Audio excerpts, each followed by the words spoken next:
What's up, guys? I am Tyler Hosley, and the guys in the chat are getting closer and closer to seeing my dick. Yay! Oh, it's happening this summer. Oh, it is happening. I don't even think we're gonna make it to summer. I want to have a Tyler Dick summer. Just Well, I mean, that's every summer. True. I'm Kevin Matthews, Scottish film fan living in England, and yeah, as this year progresses, I probably get more messages of affection sent accidentally to me from Tyler than I do from anyone else. Really, it's sweet, but we laugh about them, but in a loving way, T. And yeah, we're all going to see your dick. yay. Hi, I'm Craig. Film enjoyer living in England, and this is just an example of how unobservant I am. I've been watching Braindead, aka Dead Alive, fairly regularly for 22 years, I would say. And this week, I finally realised that it was set in the 1950s. I just assumed that they dress like that in New Zealand. But no, it's set in the 1950s. I mean, that is a pretty safe assumption. I I'm thought so Dave. for 22 years. Yeah, I mean, it's just New Zealand. They're a little bit behind because they're New Zealand. I'm Dave Gray, and this week I learned that there's actually a Zyrum SNES game. And if you're watching this on YouTube, you might be seeing gameplay footage of that currently, because sometimes we do that. And this is Raiders of the Podcast. Woo! I didn't get many extra watches this week. Well, let me rephrase. I had a lot of extra watches. It's just most of them I don't want to talk about because I've either talked about them before or they hurt me so much that I died a little on the inside. But I will talk about the ones that I mostly enjoyed. I saw Predator Badlands finally, and I liked it. I didn't love it. I'm sorry, it just wasn't as good as Prey. I mean, it's fine, but it wasn't as good as Prey. And it hit all the notes and it did what it did, but it just kind of felt like another franchise entry to me. Now, granted, it's one of the better Predators, but it's not like the series has a very high bar overall. Let's be honest. I watched another a film inspired by Craig's pick Zerum. That's actually called Predator 3 in the Philippines. Do you know what movie that is? I do not. No. Oh, Guyver 2, Dark Hero, starring everyone's favorite Solid Snake that isn't played by Kurt Russell, David Hayter. And I really like the Guyver movies. They are some fun mid-90s cult camp fun. I think the 2's a little bit better than 1, but 1 has Mark Hamill, so it's got my love a bit more. But don't worry, you guys will be watching those R-rated Mighty Morphin Power Rangers soon enough. Yes. Sticking with that theme, I also watched Kamen Rider the First, which is a reboot adaptation of the original arc of Kamen Rider, the very prolific tokusatsu, I can say it, franchise in Japan. From I think that it was originally in the 70s, but this was a 2005 reboot. It's decent. It's not great. It was followed by a sequel called Kamen Rider Next, which I haven't gotten a chance to watch yet, but that's when the series finally goes full J horror. I watched it because the niece has been begging to watch Next, and I need to preview it first. And I ended it with the 1955 American neo-Western noir Bad Day at Black Rock, which it's pretty fucking great. If you have not seen it, it is worth checking out. It was put on the National Film Registry by the Library of Congress back in 2018. It's about a one-armed World War II vet John McCready, who gets off the train at tiny little Black Rock, an isolated desert town, looking for a Japanese farmer named Komoko. And it's really good. It is totally worth checking out. And that was me. Well, I did some homework. Totally by accident, but it counts. You guys have got to count it. I'm counting it. I watched the 2026 Sword and Sorcery remake Deathstalker, which has some stop motion animation in it. So yay. That was really fun. It's a really fun mix of influences. Obviously, Deathstalker, the cheesier end of the sword and sorcery genre in general. It's got a lot of like 1980s Saturday morning cartoon influences. Like I can definitely tell where some of the villains from He-Man and Thundercats have filtered through into this, and the whole thing's kind of filtered through. That it's the perfect fit for Astron 6. I don't think they're called Astron 6 anymore, but I think they're most of them are involved in this, and they've got their whole kind of rubber monsters and squelchy gore aesthetic, which just is a perfect kind of match for Deathstalker. And yeah, it's really fun. Daniel Bernhardt is really great in the lead. I've been loving his really like well-earned career second act with his I'm not sure if it's his stunt company, but he's been fight choreographer and stuntman extraordinaire for a while, and it's just lots of actors from his era, from the 80s and the 90s who did like real C-list action films have no careers anymore, and his is just going from strength to strength, which is really nice to see. And it's good to see him doing good stuff after Santa's Summer House. I'm glad that wasn't like, the end.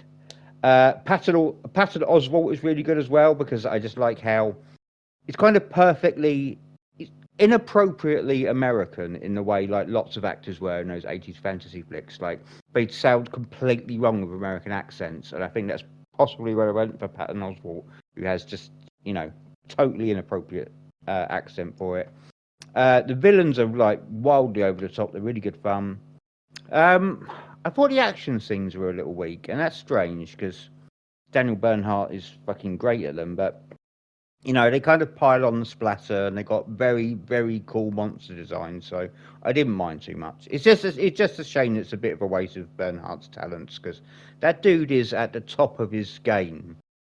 He's 60 years old, and he's still just crushing it, which I love to see. So yeah, Deathstalker's really fun. I'm really down for a sequel if they make one, but I'm genuinely down for whatever kind of silly nonsense this team comes up with. I nearly always like their stuff, even if I haven't really loved anything since Father's Day and Manborg. Who's seen Deathstalker? Not yet. It's still on my list. I haven't had time. Although I think that's the first one that isn't Astron 6, because like Frankie Frico was still produced by them. Yeah. I think this is the first one where it's just was it Steven Kostansky, I think? Yeah. There's a cameo by at least one Astron 6 member, but Yeah. that's actually the worst element of the film, because he really doesn't fit. Not that I don't like the Kevin? I saw it, but I seem to be in the minority for not loving it as much as most people. It got a Kevin 7, but Oh yeah, it only got a 7 for me. I didn't love it, but it's just lots of elements that I like, and just lots of really fun monster designs. That's what I really liked about it. I especially like the swamp monsters who just wanted cuddles. They were adorable. I'll like it as long as it's better than the Red Sonja remake. Oh, I'm sure it will be. Then I watched the 2026 supernatural horror Undertone. I've been excited for that since the teaser dropped. I really liked the teaser, and then the film came out, and everyone was kind of it was very polarized reactions basically, and I wasn't. It put me off a little bit, but I dug the hell out of it. I think it's a really well executed kind of minimalist slow burn horror, and I had a really good time. It's got a great central performance, stellar set design. The set design is It's one of those sets where you don't really realise how well it's designed until you get into the final third of the film, and it kind of closes in on you in all these interesting ways. It's really good. The sound design and the sound editing are very effective, which you kind of expect given the premise. But I would say the cinematography and the camera work is actually this film's secret weapon. A lot of people talk about the sound design, but it's the camera work for me. It's great. It's very precise. Great use of negative space, but mostly it really knows when to hold a shot and how long to hold it for in order to break you. There's a scene where I watched it with Stephanie, and we watched this one scene, and it's about 5 minutes long, and almost nothing happens in it, and we were pinned back in our seats, almost crying. We were so terrified, and I can't even tell you why. But it's just smart filmmaking. Like the first half baits a trap, while the back end just kind of envelops and suffocates, and it's really good. I would say it's Paranormal Activity doing Hereditary cosplay in a good way. I dug it a lot. I really did. You like that one, didn't you, Tyler? I love that one. Probably one of the best uses of minimal horror that I've seen in a long time. Like I honestly, it's hard for me to say something's Blair Witch good, but that was pretty close. Just I love the style, everything. It's really good. Yep, agreed. I'm Good going one. to take a roll of the dice and say that Dave will be more likely to agree with me on that one and not like it as much. Oh yeah, we're drawing lines. Lines in the fucking sand. Yeah, I didn't hate it, but it's strange how like when it sort of gets boiled down, it's a lot of very familiar stuff. Like I know it has the sound work and the podcast clothing, but I was Yeah. again, like you said, when you hear more about a film though, you know, good and bad can kind of affect your reaction. So there's maybe a bit of that. Yeah, I mean, Stephanie, when we finished it, she agreed that it had lots of familiar beats, but she Yeah. also thought they worked really well, and she was kind of annoyed because she couldn't quite work out why are those beats so familiar, and yet why did they completely work for me? And it's just, I guess it's just the filmmaking and the way it came together. But yeah, I really like that one, and I'm excited to see whatever the director's doing next with the Paranormal Activity franchise, because I haven't really loved one of them since third one. Really, the first one's the only one I really love. That shit me up pretty good. Next, how much do I like Charlize Theron and Taron Egerton? A lot, The answer. all the way. You would sell your children for a chance to be picked up by them in a bar. Maybe. I definitely like them enough to roll the Maybe. dice on some generic Netflix slop, at the very least. I'll do that. I'll do that for Charlize and Taron. You would So I sacrifice Tyler to Onan, the porcelain not god. Tyler, not Tyler. Kevin, yes. Not Tyler. Tyler. I'm on Please. Tyler's side with the line in the I sand. know you are. That's why you would Kevin do it. goes. You'd I'm off sacrifice limits. Kevin for much less. I'm off It's limits, true. bro. Yeah, exactly. No, he's on, we're on the same side. Uh, I watched the 2026 survival thriller Apex, which I think came out like today. That's the quickest I ever got around to something, but it looked like it might be fun, and it was extremely okay.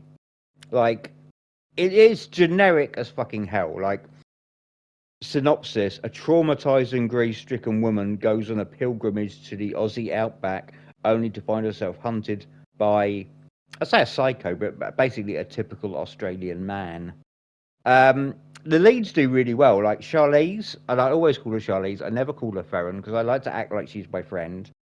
Charlize, like, she puts her fucking back into it, even though it probably doesn't deserve the work she's putting into it. It's like she does much of her own, as much of her own rafting and climbing and the sort of stunt work as they would allow her. So she puts the effort in. And Egerton, I was surprised by him. He's far creepier than I ever imagined him capable. He is extremely off-putting, And yeah, again, he also goes harder than this film deserves.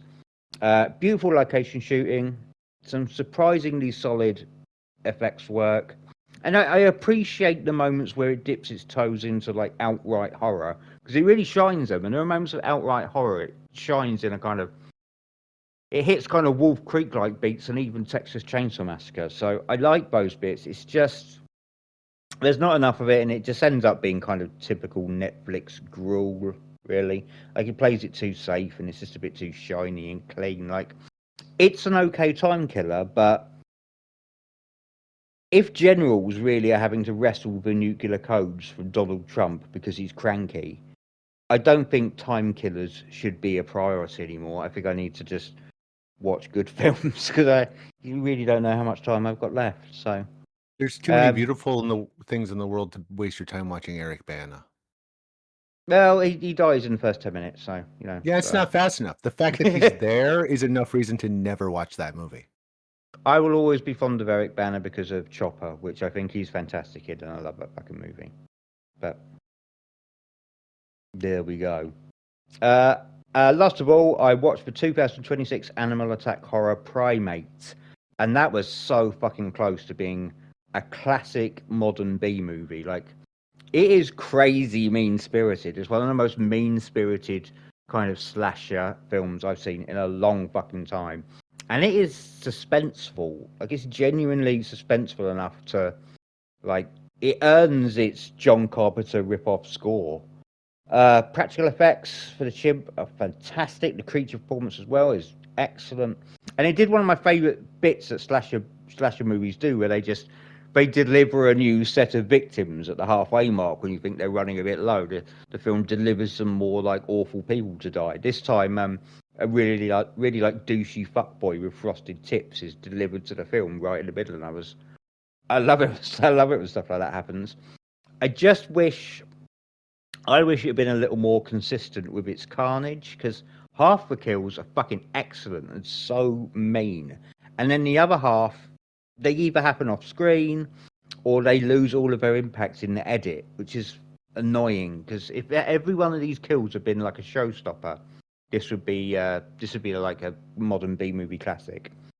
Cast mostly disposable, apart from Troy Kotsur, who's kind of wasted, and Jess Alexander, who's written as a kind of vaguely bitchy antagonist, but is the most likable of the main cast by far, and I really wish she'd been the lead. I was kind of hoping that they were going to kill off the dull lead and have this character like take over as protagonist, because it would be unexpected and we'd just have a more interesting and enjoyable actress as the protagonist. But yeah, it's a fun Seven Craig, but it's like right on the cusp of like an 8 or even a 9 if it had sated my bloodlust, basically, because it's so mean spirited, and it just doesn't give you enough of the meaty death.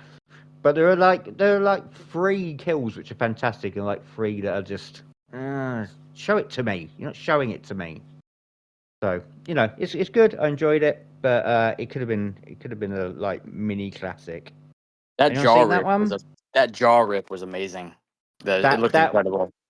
That was Mr. Frosted Tips. So yeah, Yep. that was a great moment. Yes, But it was so good. yeah, I think the first one you see on screen was really great, and the guy goes off a cliff was really great. The rest kind of, they're all right, but you know, too much off screen, too much editing. Just show me people being bashed to a bloody pulp by a chimpanzee. But that chimpanzee was so genuinely menacing. Just every time it was on screen, it just had me kind of pinned back in my seat a little. It was really just. I think it's just that every now and then, and it's not very often, we'll read a story about a chimpanzee that's gone apeshit and ripped somebody's face off. We don't hear about it all the time, but we hear about one maybe every like 10 years, but they stick. And this film uses that really to its advantage. So yeah, Primate's fun, but it could have been better. That's me. Really appreciate the reminder, Craig, because it turns out that I didn't actually write up a review of Primate. And yeah, I pretty much agree with almost everything you just said. including hoping that the fairly bland lead would get killed off in a switcheroo and get somebody Yeah, else. Yeah. it seemed like it was going to go that way for a moment. I thought that would be clever, but it didn't. And Like Johannes it's just Roberts said he was inspired by Cujo, which is clear. But when the Yes. when the monkey's like looking through the plastic in the wardrobe, I was just thinking the tagline should just be "The night he went bananas," because it's also a Halloween rip-off as well. Oh, and that's what he definitely. wants to do. Yeah. The score, that scene. There's definitely like the Halloween influence is there, and it's just odd influence for a killer chimp horror. But I'll It's like, take it. what if Michael Myers was a chimp? That's mean. Yeah, there's a Well, world of difference between Michael silently like stalking his prey and the screeching chimpanzee. yeah. I also watched Apex and again pretty much agree with Craig. I think I liked it maybe a little bit more. It's very predictable. There's so much in the opening 5-10 minutes that you're like, well, that's all going to come back later. So much of it. But like we really enjoyed it, and I know what Craig's saying about time killers, time fillers. But I had this conversation with Vicky the other day because I was listening to people discuss Son of Saul, which is a great film. And I was like, I've watched that film, I own that film. Would I, try and convince Vicky to sit down with me and watch Son of Saul?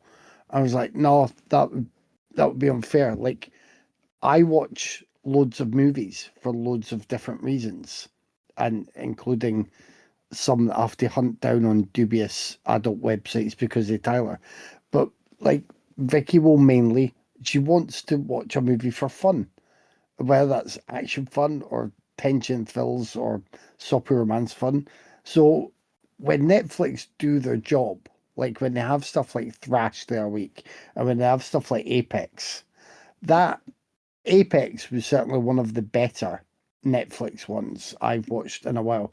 I'd rather watch that than, I mean, I keep getting clips on social media for that. Is it just called At Home with the Furies? Oh, And Yeah. I'm like, by the time I got onto Netflix, I actually could already not find Apex just because it wasn't their banner one. And I had to go down. I'm like, well, I'm after a film. And, people might like At Home with Furies. I know nothing about the Furies or Tyson Fury other than if I insulted him too much, I'm sure he could knock my head off my shoulders. But just like, I don't, I really don't need that being like forced down my throat. I will, however, watch the kind of, fluff like Apex. So we enjoyed it, and it does the job of saying, and it was, it's about what, Craig, about 95 minutes. Like at yeah. least it has a good sense to get in and out as well. I think Thrash was about that as well. So it's good that they've kind of not decided every original Netflix film also needs to be 2 hours or 2 hours and 10 minutes, like was happening for a while. So yeah, I agree with Charlize, and yeah, I thought Taron Egerton was great, and it was I loved fun. his little His dance accent was scene pretty during the good. Yeah, countdown. yeah, he's enjoying those moves. It was certainly better than the other sort of dark thriller I watched this week, which I know Tyler's seen. 2012 film, Tyler. Danielle Harris is in it. It's called Shiver. I have seen that. It's been a long time, but I have seen that. Don't you start jumping to any defense. Don't you do it. I don't really remember much of it, to be totally honest with you. Because it's bad. It's bad. It has John Jarrett in there, funnily enough. Oh, I As remember this. his Yeah, main villain. yeah, I Yeah. remember. Danielle Harris is the young woman he decides to target next. And Casper Van Dien and Ray Don Chong are a pair of detectives. I don't think I even recognized Ray Don Chong in it, but they're not given that much to do. They're sort of in extra scenes just thrown in there. So like I really didn't like it. And I mean I think I'll end up blaming the writer who's only done like I think one other thing, and there's a couple of things upcoming that that I won't be rushing to see. Funnily enough, the director is, I want to say Julian Richards. Anyway, he did that film that we discussed in messages a couple of weeks ago when I got confused. I think it's called The Last Horror Movie, the one about the videotape that was getting returned. Yeah, I love that one. Yeah, and I really like that. I think that's why I always, I'm ready to give that guy a bit of goodwill. And this was just bad. It's been a while since he's got close to anything as good as The Last Horror Movie, unfortunately. I watched now how's my pronunciation of this going to go? Is it Tuyamin? I don't think I mentioned that the other week. It's basically the Bollywood remake of The Pool, which was The Pool was the 2018 one about him stuck in the pool with the crocodile there. I hated that movie. Right. Now I liked it, but again, for some reason it sort of felt like it did there's one way or the other. Like this film, this remake improves upon it because it's throwing lots of extra things around. Like, you tend to get from a lot of Bollywood fare, you get more of a mix in there. Whereas if I remember right, my main criticism of The Pool was that it didn't do, it either didn't do enough or it did too much to the detriment of it. I can't remember my exact criticism. It's been a while, sorry. But this one kind of redresses the balance and works because of that. So I was pleasantly surprised. It's obviously not going to work for everyone. I wouldn't rush to recommend it to you if you hated The Pool, but it was certainly, I think it was an improvement. If someone says to me, like, hey, we remake The Pool, but it's an hour longer, I'm shutting them down. I get that. But a lot of that, extra time is setting up the relationship, and there's an exploration of the difference in class and status between the couple. One's rapping, the other one's an influencer, and they're going to collaborate. And I'm making it sound a lot worse than it is, but it's actually quite good for the sort of energy that comes from the leads, and then it cuts back and forth a bit more than I recall from the original. But again, my memory of the original has faded, so I could be talking out my butt. I finally got around to watching The Secret Agent last year, a film that got a lot of praise. And at this point, now I'd seen The Secret Agent, Sentimental Value, the other one that I've forgotten, and Craig is here, another one. Surat. You've seen Surat. It was only an accident. Yes, thank you.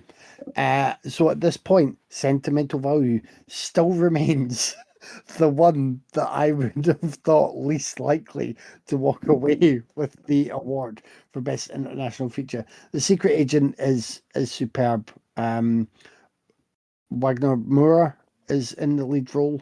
He takes on a couple of roles, actually, as you're seeing a couple of different characters. He's really good. To me, it felt like you get the story in it, which is about someone trying to get a new identity and stay away from an area and people that he's got in trouble with, and he's got in trouble because it's let's call it a tricky political time in his area in late 1970s Brazil. But it's a long film. It's about 2.5 hours, just over 2.5 hours. I think it really keeps hammering home the point about keeping history known and knowing that people around you today are, most likely all there because of the actions and the help from other people, and just all this kind of spider webbing connection through family trees and through deeds that were done by people that probably, risked everything to do so. I just thought it was great. Like by the end, I just viewed it as a really, admirable, fully formed thing that I then digested a bit more once it finished. I was really pleased to finally get around to it. And then last but not least, I watched a film with another title that I've forgotten, but Craig watched it last week. And it's that Jafar Panahi film about the Crimson Blood. potential robbery. Yes. I made time for that, Craig. It was a busy week, but I was like, no, damn it, I've got to get around to that. And I enjoyed that. I still think it's not like there with his best, but it's very interesting. There was a sequence there. You'll know what I mean, Craig. It reminded me of the meme with John Travolta just wandering about rooms while he's Yeah. looking confused. So it was that, and I think to me it felt like looking at that again, sort of a thing about status and wealth and class. It was an interesting heady mix, but yeah, I would recommend a few of his films ahead of that one, but I'm certainly glad I finally got around to it. And there's a few more of his still on Mubi that I'm going to get to, so I'll have knocked quite a few off his filmography by the end of the month, I think. And that was me. I went to the theater last night and I saw the drama. I loved it. It's awkward and just super uncomfortable, intentionally so. Even like the little meet cute moment during its opening scene is just awkward as fuck. The whole movie's awkward as fuck, but like I said, it's so intentional that it fucking works. I mean, it's so good, and some of the edits in this are just so fucking great. Like this is a wonderfully edited little film. Uh, Two really good performances from Pattinson and Zendaya too, and both are great in this, and it's so tonally similar to the films of Yorgos. I mean, it's so close. His early stuff, not so much his new stuff, but his like early Norwegian stuff. I got the vibes of like a Norwegian film in this movie. It's good. I really really enjoyed that one a lot. And I followed that up with a Netflix movie, which is the Happy Madison college set comedy starring Adam Sandler's daughter, guys, and one of the girls from Heretic. I forgot her name, but she's obviously it's not the one from Yellow Jackets, the other one. But this was actually kind of cute. Like it's not bad at all. Sandler's daughter is surprisingly like decent in it. She's fine. Like the performance is just perfectly fine. It's got a few genuinely little funny moments, but it's nothing that's gonna like stand out. But it doesn't feel like a Happy Madison production at all. It just kind of feels like a college set comedy that has Adam Sandler's daughter in it. It barely has any of the normal players that you would even see in an Adam Sandler movie. Steve Buscemi shows up at the very end, but that's about it. But yeah, it's cute. It's worth a watch, and that is me for the week. I will only watch if Adam Sandler's daughter looks exactly like him but with long hair. Otherwise, I I'm not bothering. mean, pretty close. Although she kind of looks like the mother too, but it's fairly fucking close. Actually doing Tragically, that Happy Madison voice the whole way through. but the person you forgot was Chloe East. She's so good in it, so good. Yeah, she's gonna be in the Trey Parker musical that comes out. Is it later this year or early next year? Oh, nice. I don't remember what it's called. But Whitney Springs, maybe. I think Kendrick Lamar helped write the music for it. Anyway, They, huh? I was going to say, they can afford to do anything now, can't they? Can't they, the Yeah. South Park guys? I almost don't mind that South Park's got a bit kind of lame. I just want to see what they're going to do with all that money. Because they are Well- going to spend it on weird shit. I want to see how far they can push it before the Saudis and Ellison's try to stop them. Not that they ever push it, like they haven't pushed it very far since the movie. They just kind of, but whatever. It makes the kids happy, I guess. We could culturally deconstruct it, but we're not going to. We don't have the time. This week, we watched the 1991 Japanese science fiction film Zerum, the 1992 New Zealand zombie comedy splatter film Braindead, aka Dead Alive, the 2012 stop-motion animated horror comedy ParaNorman, and the 2024 Australian adult stop-motion tragicomedy Memoir of a Snail. Hey, yeah, this was Kevin's mess. So, Kevin, would you Oh, like no, to pick a movie and tell us about it? Wait, how is it my mess? What? This is I don't Craig's know. turn. This is Yeah, my I know mess. it's Craig's mess. It's because the movie Kevin made me watch made me cry in ways I All don't right. want to talk about yet. Okay, Ah. fine. No That's problem. what I mean by Kevin's mess. It made me a mess. So we'll go with the sneakiest, cheatiest title of the lot. That's Braindead, Tyler, you little sneaky cheat, you. Peter Jackson's film. He co-wrote this, and it is about a young man, Lionel, who has a very bad time when his mother is bitten by the dangerous Sumatran rat monkey, and that leads to a bit of a zombie epidemic. Meanwhile, he's also potentially being wooed by Paquita, a woman who has seen omens that says that her and Lionel should be together. And there's disgusting desserts. There's still one of the funniest baby puppets ever. And there's an immense lawnmower sequence with the line "Party's over," and I agree with Dave when he confessed this that he often just utters "I kick ass for the Lord," because who shouldn't? This is a great film. It's great fun. It is kind of legendary for the amount of fake blood, which I believe was a record for a while. That went back and forth. As really madly inventive gore and just dismemberment all over. A fun cast of supporting characters. Timothy Baum is really good as like the weak Woody Lionel who has to take control of a insane spiraling situation, all the while still with a mother who's trying to be overbearing and ruling of him. She's played brilliantly by Elizabeth Moody, and Paquita is played by Diana Penalver, and she's wonderful as well. And there are so many great people who just like make up the supporting cast members.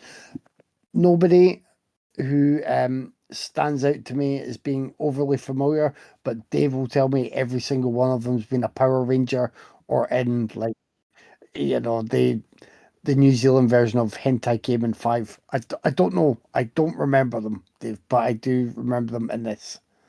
No, this was a little bit before Power Okay. Rangers went to New Zealand. Okay. It's a fun opening. I always remember that opening. Funnily enough, with Braindead, I always remember the original trailer. Do you remember that one? I think I saw it on the VHS for Bad Taste. And it was a ridiculous one about like if you covered one eye, it just showed little sheep going about a field. That's what you were meant to do, and the other half the screen was insane carnage and all the bloodshed. I think at the end you got the zombie face looming at the screen, and it's brilliant. But what I will say about Braindead is, like when I first owned this, I watched this repeatedly many times. Nowadays, I I don't find it quite as rewatchable as I used to. Like it's still really good and it's still a top tier zombie film, horror comedy, and like you know, Peter Jackson film. It's just fantastic. But it is, the signs are all there that Jackson always wanted to like go longer and stuff more stuff into his movies. Um And I think this still suffers slightly from that, from being just a bit overstuffed and a bit too Like by the end, I've often discussed films where I've said, you know, if they start at a 10 and just keep going, that's no good because they don't escalate anything. Nothing builds. Braindead does build, but it builds to such a level in the third act that when there's so much more of the third act to go, and it's great for what is thrown about, but it's just so much of it that it does beat you down slightly, I think, nowadays. But younger me loved this and would watch it every day if given the choice. Absolutely superb. Older me still really likes it, but I do notice some flaws that wouldn't have bothered me when I was younger, and just maybe there was a bit less choice for me as well back then when it came to zombie comedies and that level of bloodshed and carnage. But it's great. Like if people haven't seen it, they need to just drop everything and see it immediately. Like seriously, even if you're a midwife in a room full of crying babies, drop them all and go and see Braindead immediately. Even if you're in the middle of some like important heart surgery, just leave it. Go see Braindead. Ask the rest of the nurses and doctors and staff to cover, and just pop back and check that everything's been stitched up all right. You're good. You'll put the legal disclaimer in there, won't you, Dave? No. Oh, all right. Yeah.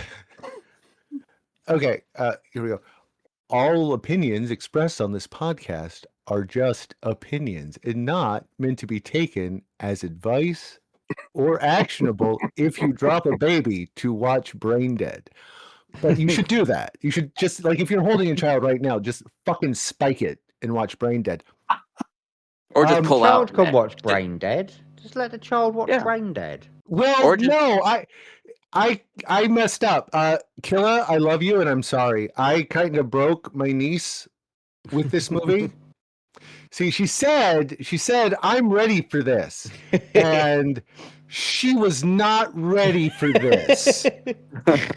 So I am very sorry. I love you. And when you are ready for it, you will love this. But I think that's still a couple years off. Yeah, Timothy Baum is excellent as Lionel. And actually, his later work is pretty good. He's the writer and creator of the Brokenwood Mysteries. If you're in the mood for a comedy drama whodunit detective series, it's been running for like 12 years now, I think.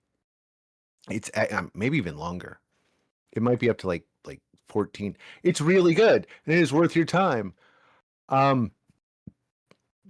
Diana Pinalver, I butchered that, is a fantastic Spanish actress. Tragically, she is not in a lot of English language stuff, and a lot of it does not have a very good release in English speaking territories. But she's always great when she does pop up in things.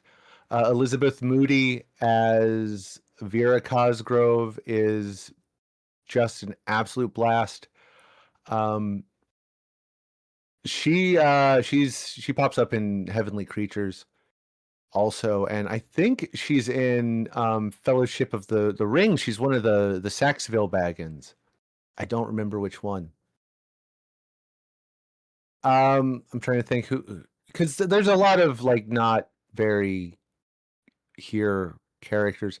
Forrest J. Ackerman has a small cameo. If you don't know Forrest J. Ackerman, he was the editor of the guy behind all the science fiction magazines back in the day. He was a big a proponent of Esperanto. He represented Bradbury and Asimov as an agent. He is the tourist at the zoo with a copy of Monsters of Filmland. Stuart Dinevere as Father Magruder is absolutely fantastic, and so is his zombie stand-in, Stephen Paps. I love this movie. As someone spoiled for you, I quote this movie constantly. I wake up with Braindead in my head, and I go to sleep with Braindead in my head. I will just drop everything and scream, I kick arse for the Lord! Because I got nothing else to do. Like, there's no room in my brain for anything except Braindead quotes. As far as I'm concerned, this is the highlight of the work of Peter Jackson. And don't get me wrong, I love Lord of the Rings. I love Meet the Fockers. I love Bad Taste. But for me, Braindead is perfection.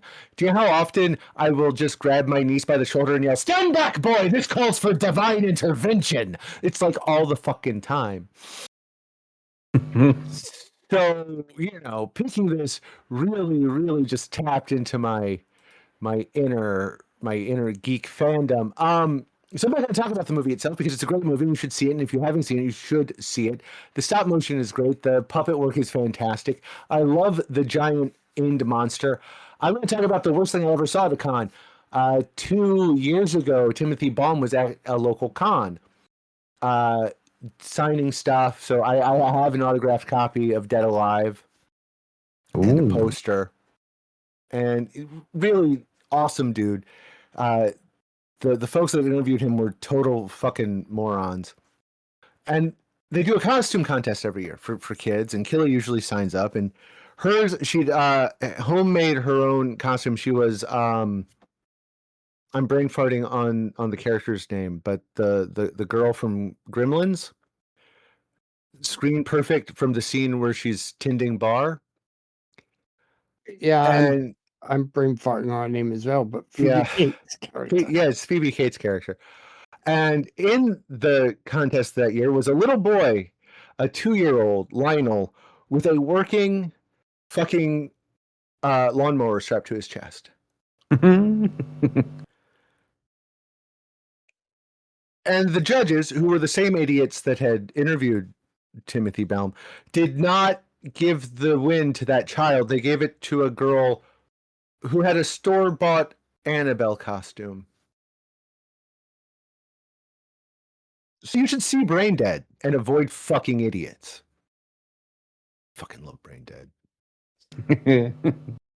And that little kid with his fucking chainsaw or his lawnmower, he was so fucking happy. I've never seen a bigger tragedy than that child not getting like a little fucking gift card for his win, because that was fucking earned. Mom and Dad made an awesome costume.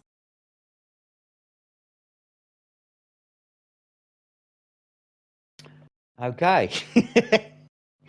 Right, first, I'm going to get a little something off my chest, and it's been on my chest for more than 20 years.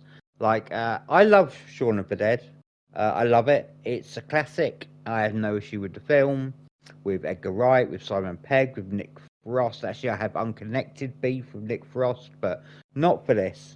But what has bugged me since 2004 is a line used as part of its marketing campaign, where it was described as the first rom-zom-com, which I am not having it. That is lies and deceit and just bullshit, because it's not the first rom-zom-com. And it certainly isn't the best rom-zom-com, because Braindead is the best rom-zom-com. I don't know what the first would be. In fact, I was thinking about this. What do we think the first was? Maybe Return of the Living Dead? Yeah. Return of the Dead feels... Or Chud 2, Bud the Chud. Yeah, Chud 2. Or But even it Chud definitely... 1. Maybe. But it definitely wasn't. Maybe we could call Toxic Avenger a rom-com. I mean, he is dumped in toxic waste and essentially a zombie. But there were a bunch in the 80s. There were a whole bunch. So Shaun of the Dead was wrong, and this is better, and it just is. But I love Shaun of the Dead. But yeah, this is probably my favorite ever. It's a really vague category. This is my favorite ever geek-made movie. Because I used to watch it with all my movie nerd friends in the 90s, and it was a perfect representation or distillation of the film we wanted to make. We wanted to make a film where we could homage the shit that we loved, like Jackson does here with Sam Raimi and Psycho and King Kong, amongst various others. One film, a film where we could hose the fucking set down in blood and spend hours thinking of the nastiest, grossest way to kill people and just kill them in these horrible ways on screen and work out how to do it on screen. And just we wanted to make a film we could fill with this weird, twisted, disgusting shit that we thought was funny or cool, or the stuff that only we would be into, and a select group of people who are like us would be into. That's what we wanted to do, and it just feels like Peter Jackson is living the film geek dream here, and I would love it just for that reason, even if it wasn't that great as a film. But it is fucking great. Like Dave says, the script is, I think it's one of the most quotable scripts of the decade. Like up there with fucking The Big Lebowski, it is that quotable. I'm not going to get into them all. I'm just going to do my favourite quote because I could be going all night. My favourite quote in the entire film is, "Your mother ate my dog," and the reply, "Not all of it." It's mostly the reply, not all of it, which is just the most perfectly delivered line, maybe in the history of cinema, or maybe just a really good one. The whole cast so good, top to bottom. Like there are skill levels of the actors in here, but regardless of skill level, they're all really good. But the leads in particular are fantastic. Diana Penalva, just adorable. I love her delivery, and I love how aggressive she is. Once she sees Lionel and she wants Lionel, she gets herself some Lionel, and I've always found that really adorable aggression from her. And I love the scene where she kind of tricks Lionel into asking her out. Lionel's like, "No, you want to go to the zoo." She's like, "Yes, please." Yeah, just the delivery in that line is perfect. And yet, Timothy Balm, brilliant. The physicality of his performance is like Bruce Campbell in Evil Dead 2 level stuff. Like, his best moments in his film would feel at home in a really fucked up Buster Keaton film. Like the fight with the baby in the park, the bit where he's running on the spot in that enormous pool of blood in the house. It's just a brilliant physical performance. I think it's shocking to me, but I've never seen either of them in anything since. I really hate that I haven't seen more of them. The gore effects are outstanding. Like, I've been watching this since my teens, and it still gets a dozen or so, like, spoken out loud holy fucking shits out of me every time I watch. Kevin, I don't know if you know, I don't recall where we even got our VHS copy of this in the 90s, because we were still pretty deep into our bullshit conservative censorship era, weren't we? So this was like the holy grail. I'm not sure whether it got past the censors and we just got it. I don't know. I don't know how we got our hands on this film. I think it did for some reason. It was a bizarre, like, pleasant surprise. But I think because it was so comedic as well, like, I think I helped, and it was clearly always got to be an 18. Like, it wasn't trying to get under the wire with anything else. Oh no, absolutely not. So I think so. It was Bad Taste had been about for all. I'm sure I picked that up on a cheap VHS label, and yeah, might have taken a while, but I'm pretty sure I just saw it by normal legal means. Yeah, Dead Yeah. or rather than Alive the hot did black not. market. Yeah, it did not get on the video nasty list. It's crazy because like we were still well aware of the film censorship at the time, so it really did seem like a miracle that this film made it through intact.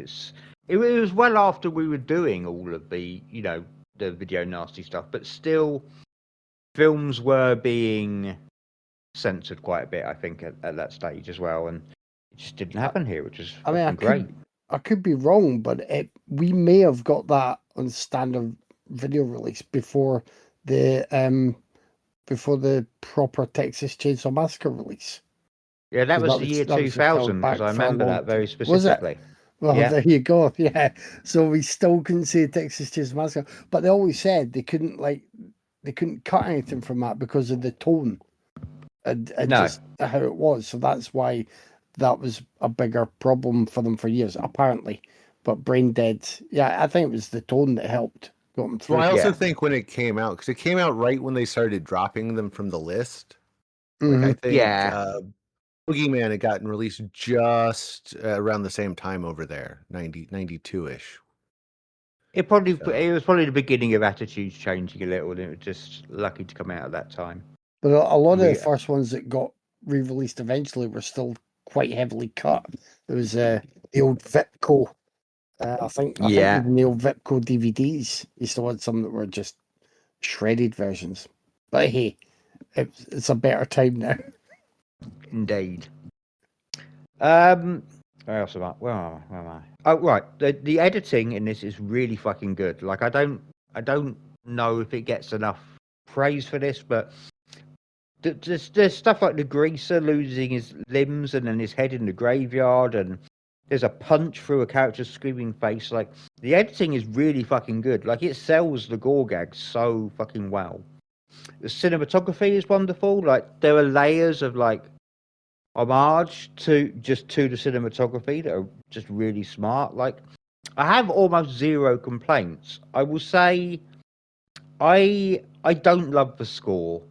Like, there's a kind of waltz like theme that's okay, but mostly the score feels a little perfunctory. I'm not a big fan. But other than that, like, I have enormous, gigantic love for this film, which is just a teeny tiny fraction of the love that Peter Jackson poured into it. Like, that it could homage so much, but always maintain its identity, its own identity. I think that says a lot about Jackson as a filmmaker.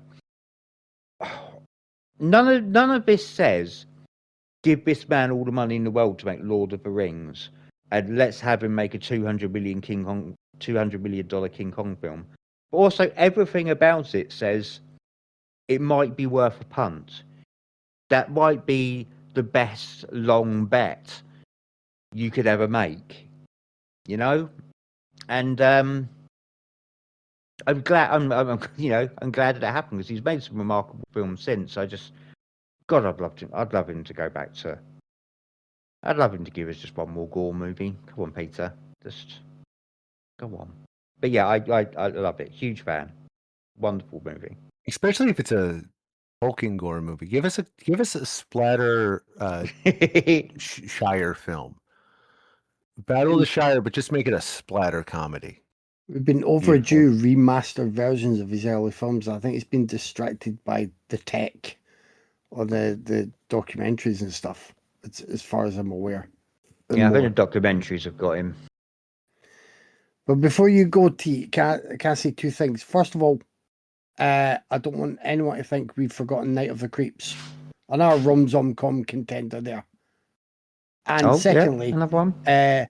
Secondly, someone shared a poster of us, I think a Spanish poster, and it is Tu madre comida los perros. I think that's how you say it. Because having this discussion has reminded me, I've not done my Duolingo today. I'm learning Spanish, and that is literally Your Mother Ate My Dog. And I believe that's the title of it in Spain. Well, that's what someone replied to me. Whether they were pulling my leg or not, I don't know why they would. I think I wouldn't know that, but that's great that that's the title in Spain. So I just want to shout this out real quick. Dave, while you were naming off Peter Jackson movies, you called Meet the Feebles, Meet the Fockers, and I do not remember Robert De Niro. Did I? Yes, you Did did. I? Oh fuck! I just saw a thing for the newest Fokker movie, and I was thinking we really are in the worst fucking timeline. That there's another one of those, and Yeah. I I thought it was funny. look, if he sings sodomy, I will watch that movie. Yeah, Otherwise, I am so sorry, Mr. Jackson. Yeah, I Did you don't hear remember. the shade from De Niro? I don't remember Robert De Niro and Jinxie Cat shooting Muppets, but I would love that movie. I'm not gonna lie. De Niro's been throwing shade at somebody because he said that Ariana Grande was the best comedic partner he's ever had in a movie.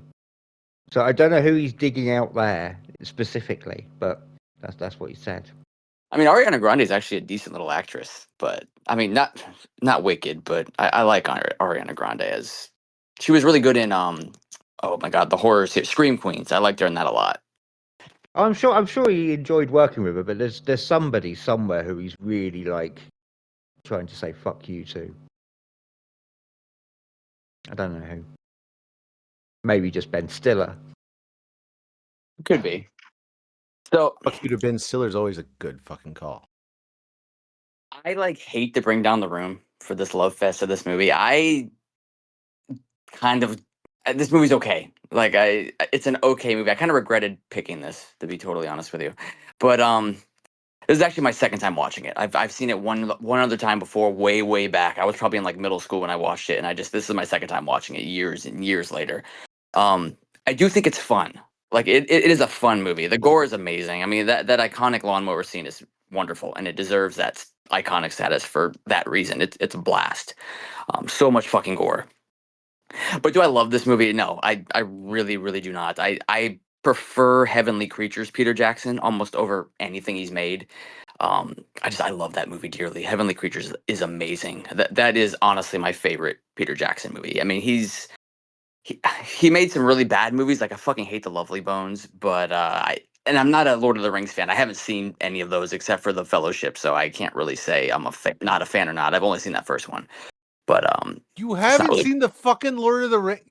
God damn it, T. I've seen Fellowship. I saw half of Fellowship. That's just yeah. So really, So you saw The Fellow's second Ring? half. Is that what you're saying? Yeah. You do know that no, you've just signed yourself up for an eventual special where you have to watch all three of them, right? You know that. yeah, I'm sure. I think I told you guys this story, but I was a child when that movie came. I was like 11, and I went with like a birthday party group to go see this movie, and I was just not happy because that wasn't my thing. But I went anyway because, and I snuck out an hour in and watched not another teen movie, and then the mother thought I went missing and got kidnapped, and then there was police involved. It was fucking crazy. You But tell us that story. It's a great story. it is. But that's the only time I've seen Lord of the Rings, and that was in 2001 when I was like 11. But so I this movie takes the Evil Dead 2 approach of comedy, which I really don't like. Granted, I much prefer this to Evil Dead 2, but it's got that same slapstick aesthetic that just kind of grates on my nerves after a while. It's a little of that style goes a long way for me. I can handle it with small doses, but 90 minutes is it's just too much for me. It really is. But the practical effects are great. So good. And that popping the zit is fucking hilariously gross when it lands into the porridge. That is fucking hilarious. That made me laugh. And I appreciate that it just goes for it. Peter Jackson just fucking goes for it, and I appreciate it for that. It is fun stuff. I just don't love it as much as a lot of people do. Like a lot of people love this movie, and it's fine. Like if I were to rate it, I don't rate stuff. I would give it a solid 6, maybe 5.5. It's fine. It's a decent horror comedy, but not my What favorite Peter is Jackson. wrong with you, boy? What something just what? What a 6? You can't even go a Kevin 7 on this one. You could have my spare ratings and still have a Kevin 7. I don't even rate. I just threw out a number. I don't rate. I either like, love, or hate. That's just like my thing. But I don't think it's bad. It's fine. No, I was surprised you picked it when I remembered the kind of the slight, the what they call it. They call it splat stick when it's like gore with the slapstick. yeah, it's not really my thing. But Yeah. this was a whole week of not my thing. I'm gonna be saying that a lot. Is that me going on to the next not my thing? Yeah, let's do the next. You should pick the next, not your thing. Okay, so I'm gonna go with ParaNorman, which couldn't be further from my thing. Which is about a misunderstood boy who takes on ghosts and zombies and grown-ups to save his town from a centuries-old curse. So when I pushed play on ParaNorman, I tried to take a different approach with this. I went into this pretending I'm Tyler's twin who loves animation and jerks off to Wes Anderson, which clearly didn't work because while I do think this has its cute moments, and I guess for stop motion it does look good. It really did nothing for me. I did like the voice cast. Let me start out with something I liked. I liked the voice cast. Anna Kendrick, Cody Smith McPhee, Casey Affleck is really good. Leslie Mann, all of them are great. I love all of them. I would love this cast if it was live action, which I really wish it was, because the animation for me is the problem. I just don't care for stop motion. I think it's an eyesore for the most part, but the main problem is I can't invest myself into animated characters. It's a weird fucking thing for me, but my brain just doesn't fucking do it. Like I can't do it. I can't get invested story-wise into something that's animated. It's really weird. I just sometimes I'm honestly just better off watching a blank screen. And it's been like this since I was a child. This is nothing new. I fucking hated stuff like Nightmare Before Christmas and James and the Giant Peach when I had to watch it as a kid. I never could get into it. And like I just didn't want to watch animation. It's really fucking weird that a kid didn't want to watch animation, but that was me as a child. I will say it's probably a good little dip your toes into horror for kids though. Just if they want to get into horror, this is like perfect for them. It's got a sweet little Halloween fall spooky atmosphere. The characters are all likable, and it does kind of push the PG limit, especially with some of the dialogue. But it's really not for me. I would never sit here and say it's bad because I would be lying. It's not bad.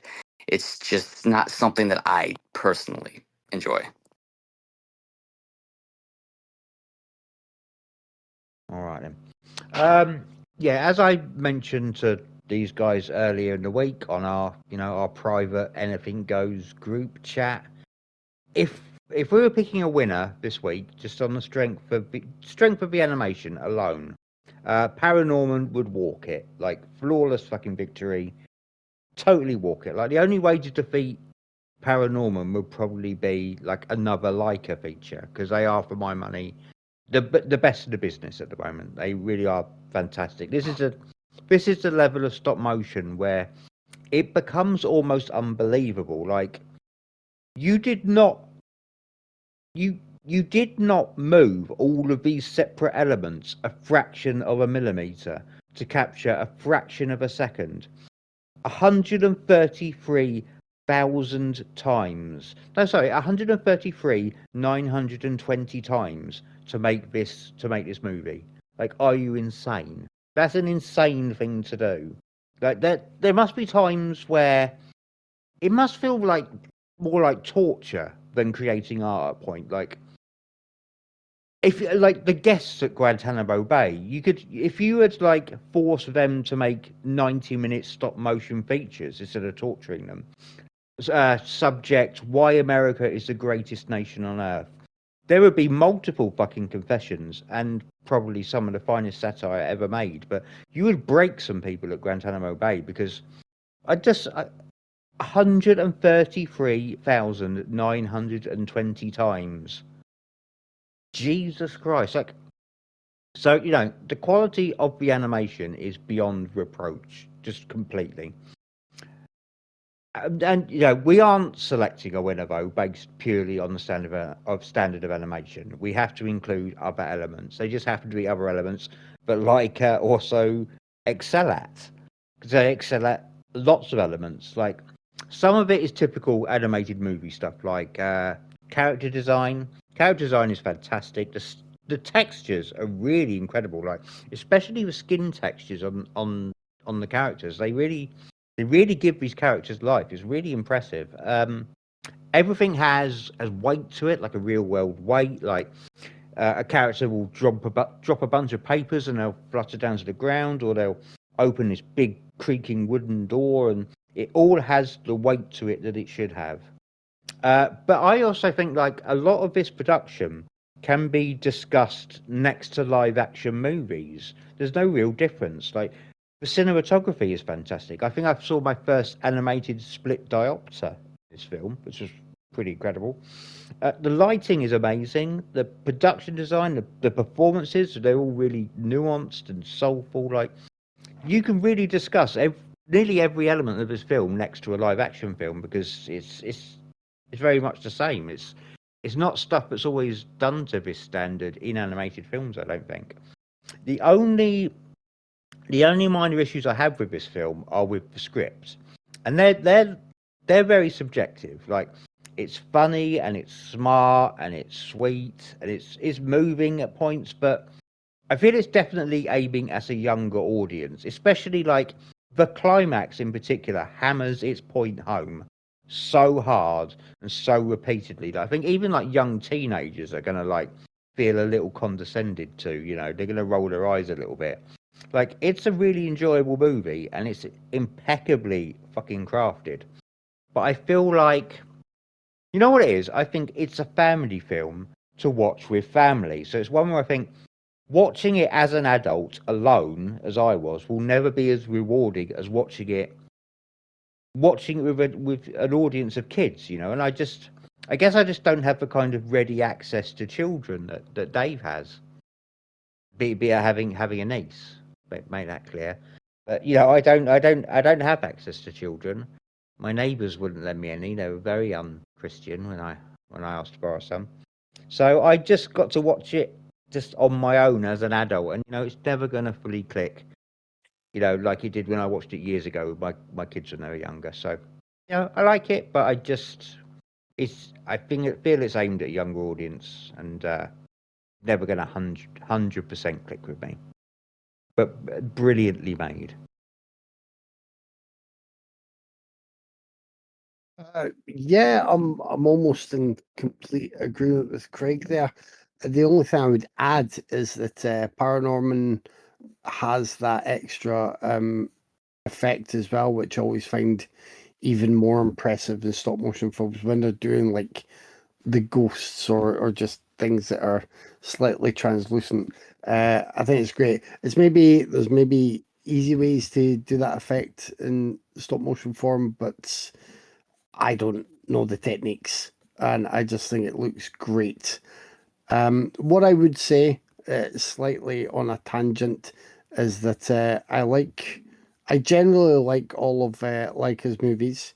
I picked their weakest for the podcast when we discussed The Missing Link, but for me, if I know Tyler won't have seen it, but I highly, highly recommend Kubo and the Two Strings, and if you ever get a chance, like see it in the 3D as well. It's gorgeous.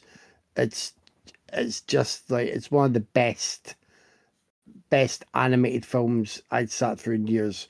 We had a day where I had a triple bill of Moana, Coco, and Kubo and the Three Strings or Two Strings. I can't remember what I just said. I was kind of a blubbering man baby by the end of the day. It doesn't have the genre elements that ParaNorman does for us, but it's wonderful and beautiful. Have you seen Kubo, Dave? I have in both of his strings. Yes, there's Two Strings. Yeah, it's great. Yeah, I mean, ParaNorman is. I think it does aim for a slightly younger audience, but it's just so well put together, and it features so many nice little nods to everything's quite generic in the way it's presented, so there's not anything that I can think off the top of my head that's so specific that feels just for adults to get, but it's done in a way that you can, as an adult, you can see what's meant to be referencing what, and you can get all of the little extra details and nods packed in there, which they're all really wonderful, and they're just nicely put together in a film where like no detail has been overlooked. It's all gorgeous, and I mean, basically, this is the week where we just keep being reminded of how absolutely insane Tyler is. Insane. But I still love you anyway, Tyler. I picked this movie specifically to say fuck you to Tyler. I mean, I knew how much he would hurt this week, and everybody else had been kind of really kind to him. So I'm going to go for my second favorite stop motion children's film. I guess it's actually probably my third favorite, but we already did Coraline. And Kubo, I was going to wait until Wildwood comes out later this year. I'm really excited for Travis Knight and Laikia's adaptation of Wildwood. That's going to be great. So I went with this one because, let's go with what works. We didn't do Coraline. We did. Yes, we did. We did Coraline. I picked Coraline. Yes. Kira's special. We did Coraline as well as fucking zombies. So bite my ass. Yes, we did. Did we though? Yes. I remember The zombies. fact that you don't fucking see, I know sometimes I get it wrong, but no, we fucking did Coraline. We did Coraline because I would have never watched that motherfucking movie if it was for this podcast. We did Coraline. Yeah, thank you. No, we did. Yes, we did. We did the funky animated one with the oh damn it, what was her name again?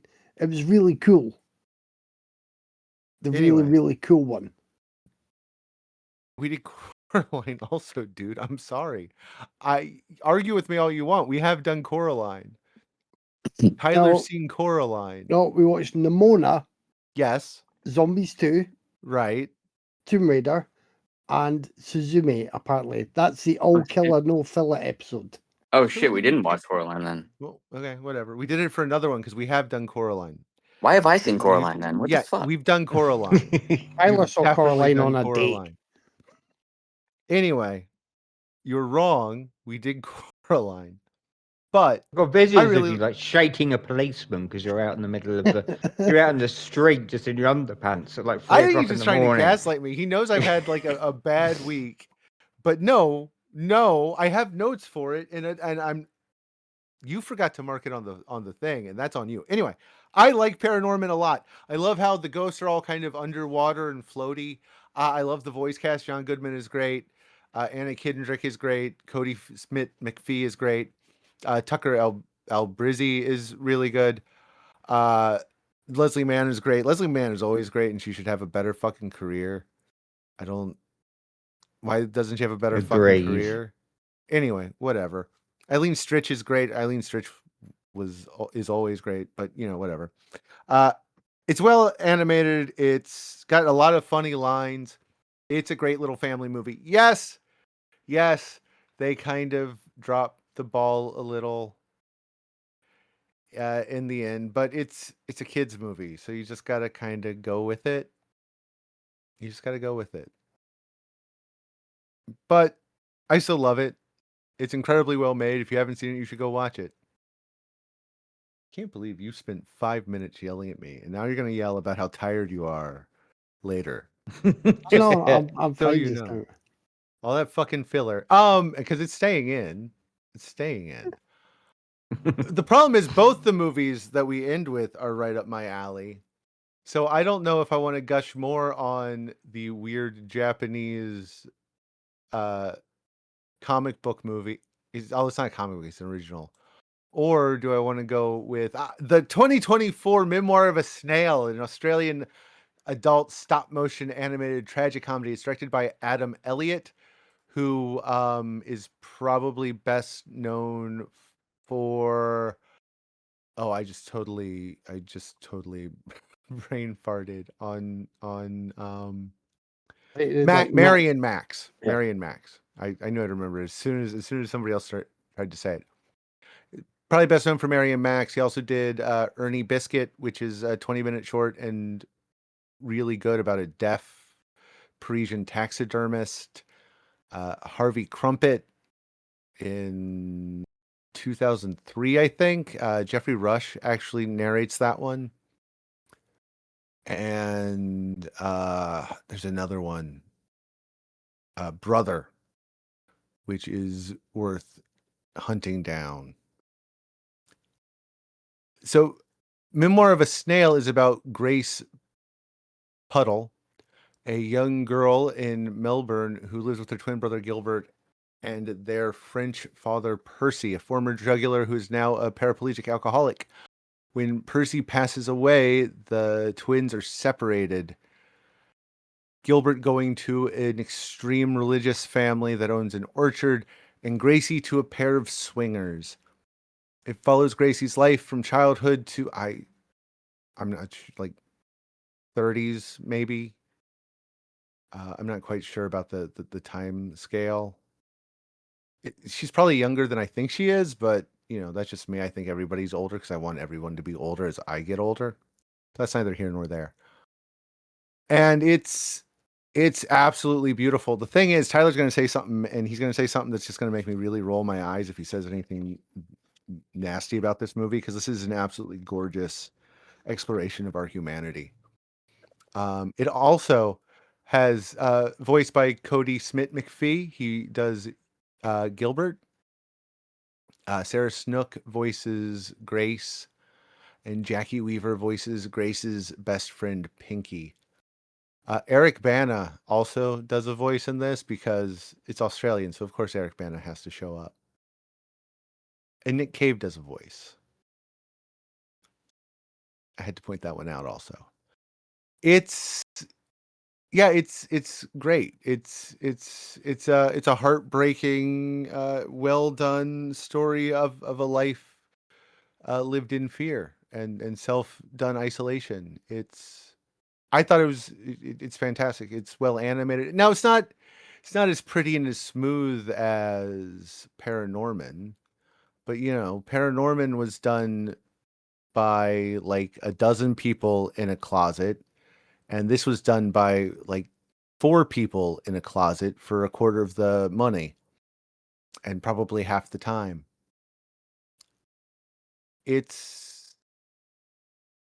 I don't want to say anything without giving it away, but I think everybody should, you should go see this. Grace is a great melancholic outcast. Her hobby of snails is, it's good. It's really fucking good. And I don't want to spoil anything. I love the roller coaster. I love the design. I love how it's told. It's really good. It's probably my favorite film this week. Probably. It's just an odyssey through a life, and it's not the most exciting life. It's not the most in your face life, but it's a really good and honest portrait of an unusual person who still feels like a person at the end of the day. I think it's pretty great, and I hope they do a movie about Pinky's life in more detail, because Pinky is the best film character I've seen in a long time. Yeah, I love this one. This was a good pick. You go and ruin your friendship, Tyler. I want to watch. Well, listen. But... I mean, I won't be mean or nasty. That's just not me. I mean, I fucking hated this movie, but I won't be mean.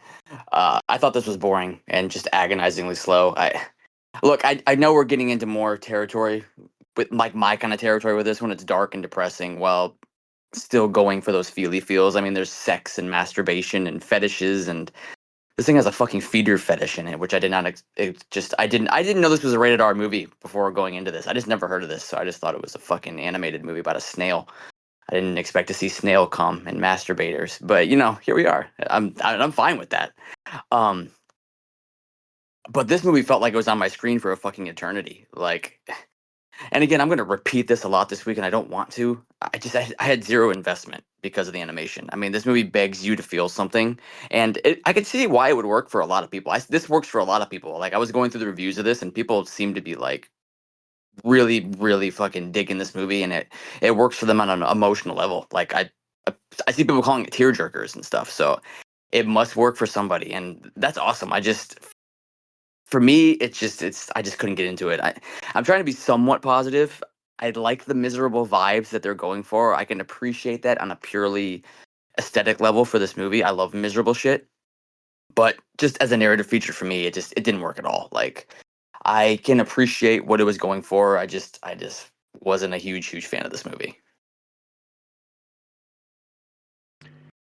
I'm sort of in two minds, because I liked Memoir of a Snail. I liked it a lot. I think it is an excellent movie. I think it's excellent, but also I don't like to be depressed. I don't enjoy it. Thanks. Um, this thing is kind of like the Alien 3 of stop motion animated movies. It's just a relentless tsunami of misery that borders on sadism at points. Like, what did Grace do to deserve this? What did Gilbert do to deserve this? What did I do to deserve this? Like, Well, two of them were born half jeez. French, and that means they deserve it. I guess. I'm mostly kidding. Like, not about how depressing it is, because this film is 98% misery. But I can generally handle that sort of thing because I podcast with Tyler. I'm used to it. I can cope. But if there is anything approaching a major issue in this film, and I mean just approaching a major issue in this film, the light dark balance is off for me. Like, I would nudge the dial just a little bit the other way, personally. But that said, it's a fucking excellent movie. Like, the character designs are so good; they're adorable and sympathetic to a painful degree.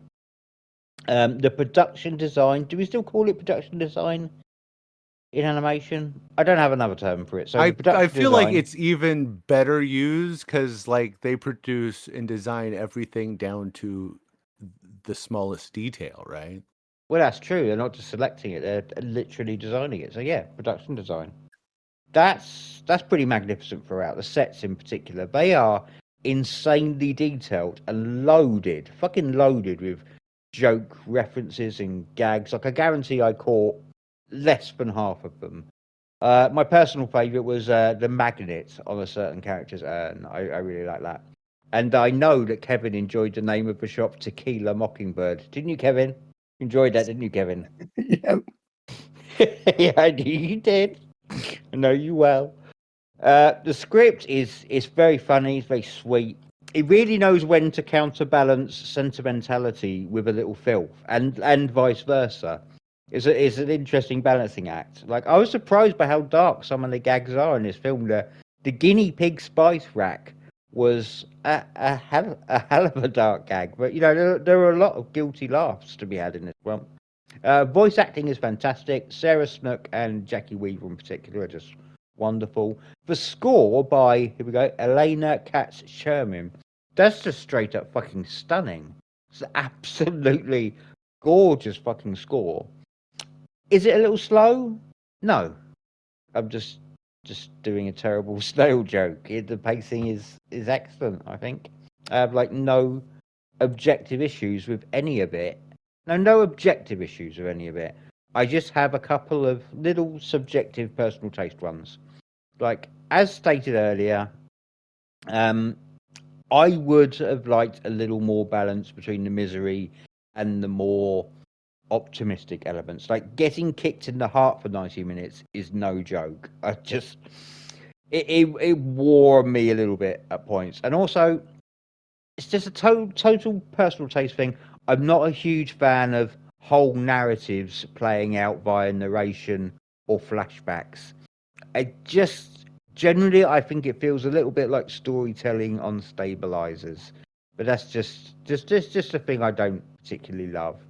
But aside from that, it's the most miserable time that I've had enjoying a film since, I don't know, since one of T's, when he comes up with an Eastern European sex work banger every now and then, which is actually really, really fucking good. This is the best miserable time I've had since the last one of those. So that's the kind of company your pick is keeping, Kevin. The Tyler Eastern European sex work bangers and Memoir of a Snail. Yeah, I really like that. It's a couple of little subjective issues, but it's an excellent fucking movie. Good. Yeah. I actually thought I would have a chance to appeal to Tyler with this one, but that was not to be. I really like this one. I've seen Mary and Max and really like that. It's a very similar setup, really. It is a life shown through various communications with others. And yeah, I just thought this was it is miserable, but it's kind of delightful misery. Just because of the detailing in the props and the as Craig said, the production design. I think it's I think it's wonderful. I think Adam Elliot is a great talent, and And I think that, yeah, by the end of this, I was really moved, and it felt like there was there, there was it's not necessarily a message that will apply to everyone, but I think there is a really important message here that's that may resonate with those who need it to resonate through them if they see this and recognize any elements of their own life in there, which I know seems like a stretch when talking about a kind of cute but dark stop motion film, but it is. It has it feels uh, like it's dancing between silly and serious for a lot of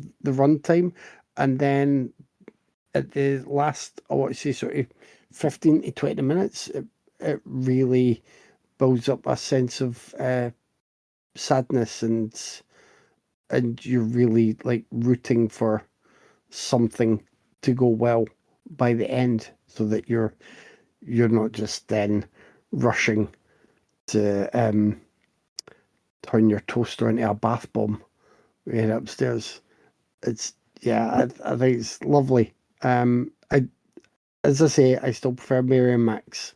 I think I will try and check out the rest of Elliot's films whenever I remember. If you like this, if you like the look of it, if you like the tone, despite Craig's warnings, which I appreciate, I would recommend definitely Mary and Max, but probably all of his other stuff. So I'm glad it generally went down well with everyone apart from Tyler, who's had a hell of a time this week. A little rough. Right. And yeah, I mean, Dave's right, T. Like we tried, we tried to soften the blow and think. T went like this. I didn't go for Fantastic Mr. Fox. I didn't go for anything that was overly cutesy. And it was like, no, Tyler's he's there just fucking raging. I tried to I tried to fucking soften the blow for myself, and I picked a movie I don't even like because I just give up.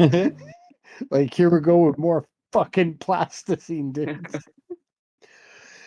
And last but not least, or is it least, we have Craig's Wild Choice Zerum, which is well, it's another bonkers Japanese movie. There is a woman who comes to Earth, or comes to this version of Earth, and she wants to capture the alien that is called Zerum. And to do that, she wants to create a sort of a fake zone and get Zerum there, and then capture him there, and then take him away. Everything will be safe. Earth will be safe. People will be safe from Zerum. But while she's doing that, she uses a lot of electricity, and two electrical engineers arrive, look into the matter, and get caught up in the whole thing. I think that's the most succinct way I can put this. Yeah, I mean this was alright. It's a bit of fun. I never, I didn't think it was I didn't think it was overly impressive with the effects. I didn't think the pacing was quite as speedy and packed with fun stuff as it could have been, but it was okay. The the leads were quite good. If I remember right, it's Yuko Moriyama who plays Iria, the lead lady, trying to capture the alien, and the electrical engineers are played by Kunihiro Ida and Yukijiro Hotaru. Again, I'm going off my notes, so hopefully I've read them properly.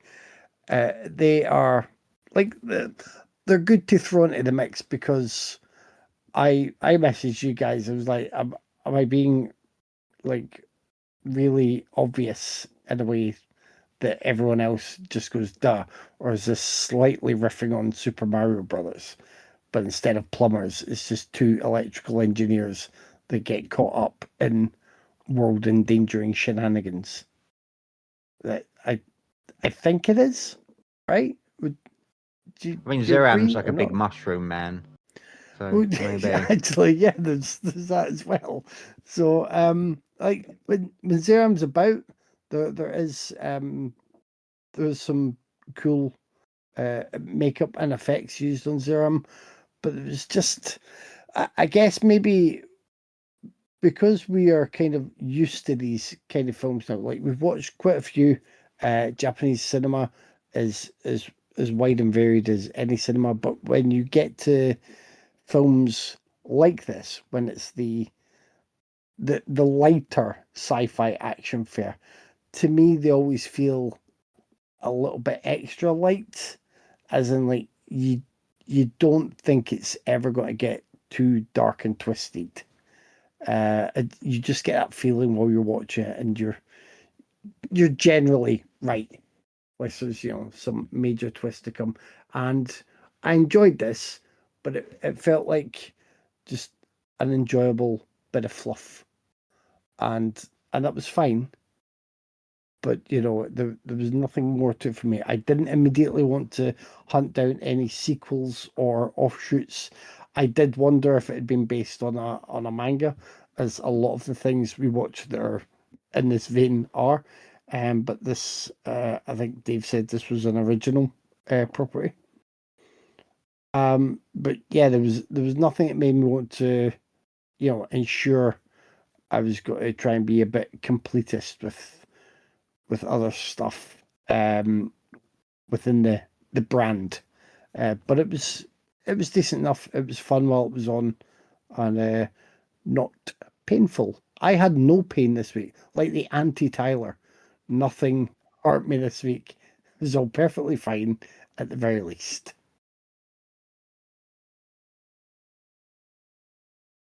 Yeah, I really enjoyed this. Some of the things I did watch this week were the anime prequel, Iria Zerum the Animation, which is a lot of fun, and Zerum 2 from 1994. So I enjoyed this. I enjoyed this a fair amount. I like the cast. Iria is played by Yuko. I'm gonna butcher this name, and I am so sorry. Oh, actually, I'm not. Moriyama. I stumbled at the end. I don't know why. Um, she's she hasn't done like a ton of stuff, but she's in the Reborn from Hell series, which I think Craig should check out. They are, Okay. evil sorcerers summoning legendary samurai to trigger Armageddon. Nice. Uh, uh, gosh, I'm sorry. Kunihiro Ida is Tepe, the older of the two. He also just like he's not been in a lot of stuff either. The stuff he has been in is stuff I would not really recommend to anyone. From what I've seen, the younger one, Kiyama, is played by Yukihiro Hotoro. Hey, I got that one. And he's probably had the best career out of all of them. We have actually seen him in some other stuff. He's in Cure, the Kurosawa film. He's in the 90s Gamera series. He's been in a ton of stuff. We're fairly steady since this, and started his career in a little film known as Sexy Battle Girls, which, I had to say something that would make Tyler happy. The voice of Bob is Mazkazu Honda, and again, it's another one where he just has not done all that much. Like his best known thing, he does a voice, a one-off voice in Samurai Chipaloo. I said that. Uh, but Zerum himself is played by Mizuho Yoshida. Now, for a suit actor in Japan, they're pretty prolific. They were Legion Queen in the Gamera 2, Attack of Legion. They're the villain in Rebirth of Mothra. They're the villain in Rebirth of Mothra 2. They're Godzilla in a bunch of the Millennium films, including Giant Monsters All Out Attack, and they're the villain in Gamera the Brave. So just, done a bunch of suit work. And they're the Japanese voice of Solid Snake. See, everything ties in. Everything ties in. Kevin thinks my memory is shot, but it's not that bad when it comes to trivial bullshit. Anyway, I really enjoy Zero. I think it's one, like a lot of the Japanese stuff that actually made it over here from that time period. There's a lot of, let's go put on the show. We have no money. We have nothing, but we've got a camera. Let's go steal some shots in a random weird ass park. Let's go run around and go inside this abandoned building and make bullshit. And I enjoyed the shit out of it. I enjoyed it a lot. It's a fun little cheap Japanese sci-fi flick. And the anime is worth watching if you get bored and want to check something out. I mean, if you're looking for monster fights, this will scratch that itch for sure. I actually didn't mind this one so much, guys, which surprised the actual hell out of me. I mean, it's a little Power Rangery at times, but it's fun. And to quote Gen Z, it was definitely giving like Guyver vibes for sure. Like that was the movie that just wouldn't leave my head while watching this. I love the Guyver movies actually, which may surprise some people because I actually really enjoy those. And Unearth just put out a really good Blu-ray of those. I think I bought the first one not that long ago. It's good stuff. But the practical monster effects are super cool.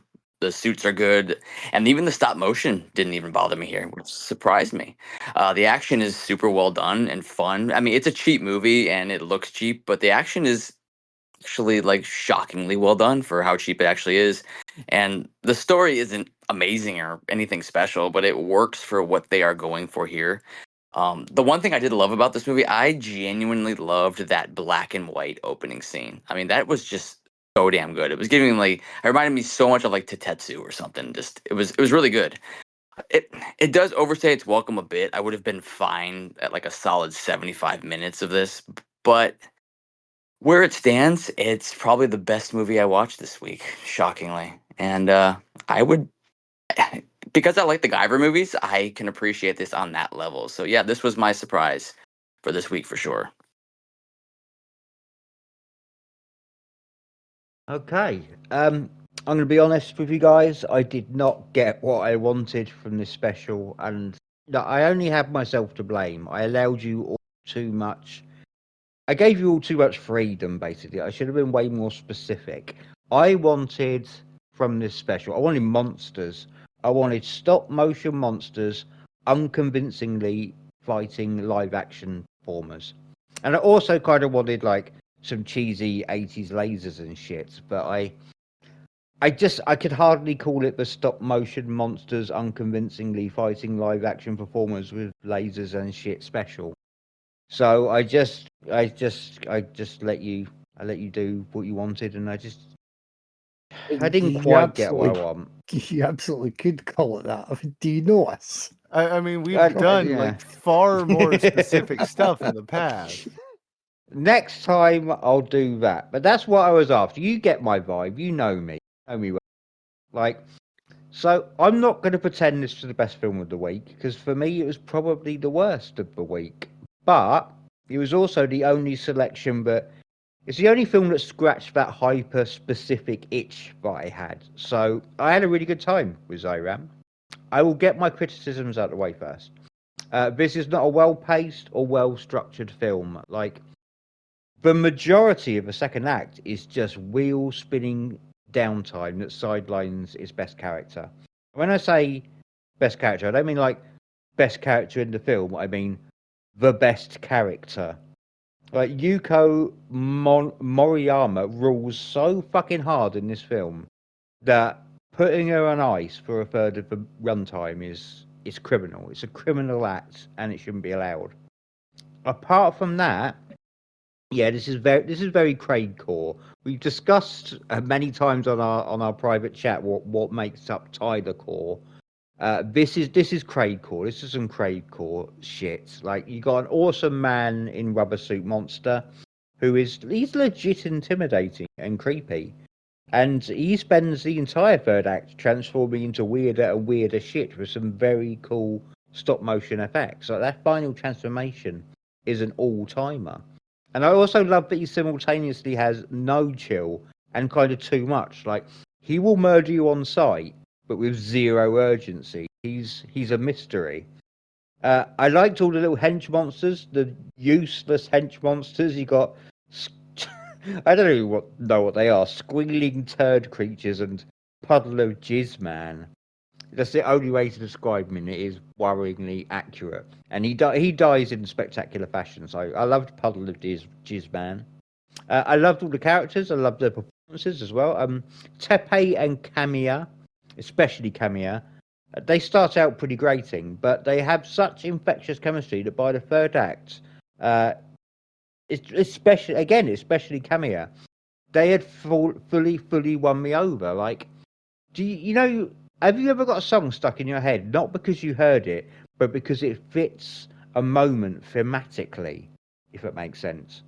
I don't want to admit how often, yes. Yes, because every time Kamiya was on screen in the third act, I found myself having, "You've got to search for the hero inside yourself. Ooh, search for the hero inside." Because he was becoming a hero in front of his very eyes. I kind of loved him for it. I already mentioned Iria, played by Yuko Moriyama, but I'm going to reiterate, she is a badass sci-fi warrior queen, and I would follow her into hell. She is amazing. The FX wonderful. It's got all that shit that you know what I like. 80s laser blasts, squelchy like bullet hits, gungy head smushings. It also features one of the most painful looking wounds in movie history, where that dude gets bitten on the arm. It looks so fucking painful. It turned my stomach. It's got a very cool kind of. It's basic, but it has this cool kind of real world anime production design. It's got a gorgeous theme, like a needlessly gorgeous theme. It doesn't deserve such a beautiful theme, and it's generally a pretty cool score. Like, as I said, it's some Craigcore shit.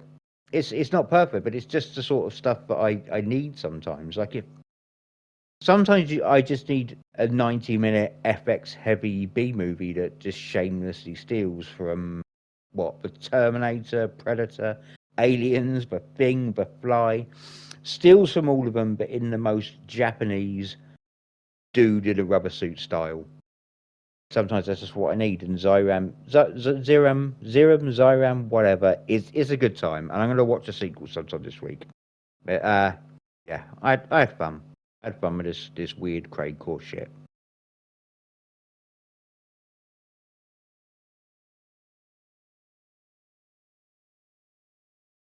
All right, it's time to pick one. This is actually really, really tough for me. I think I'm gonna give it to Memoirs of a Snail, but just by a hair. Gonna be Braindead for me.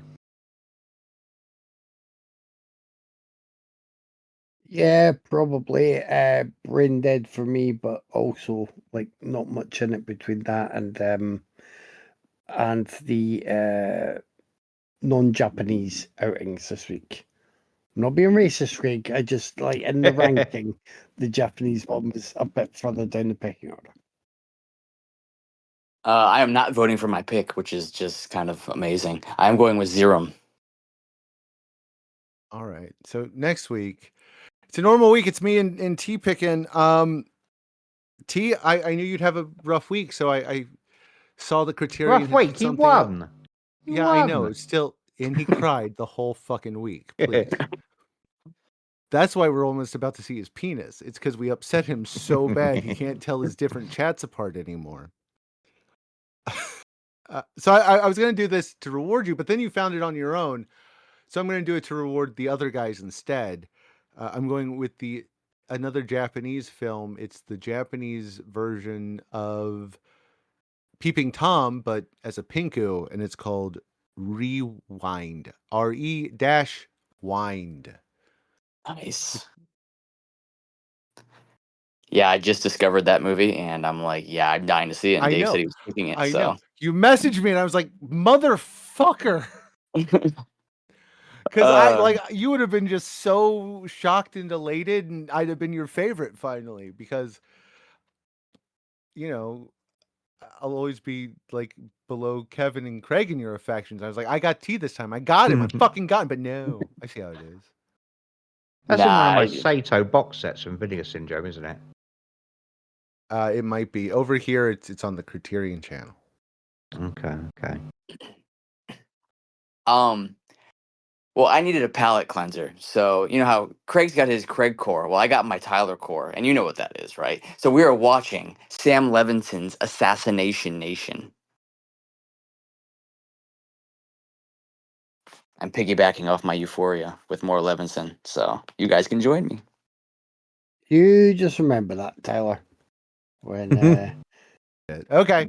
when next week I'm like, oh yeah, I still haven't watched the Phoenician Scheme yet. Fuck you. That's it. Fuck you. We're on Instagram, Raiders_of_the_podcast. We're on Facebook, where I sometimes remember to post stuff on Wednesdays. We'll have Wednesday posts up for the next 8 weeks. So I am going to do that. Me or Craig will do that. So we have a YouTube channel where you can like, subscribe, and watch Kevin's awesome videos. We have a Discord. We have a Blue Sky. And you can always email us at raidersofthepodcast@gmail.com. As always, thanks for listening. Thanks for joining me, guys. I'll talk to you next week. See ya. See you next week. See ya.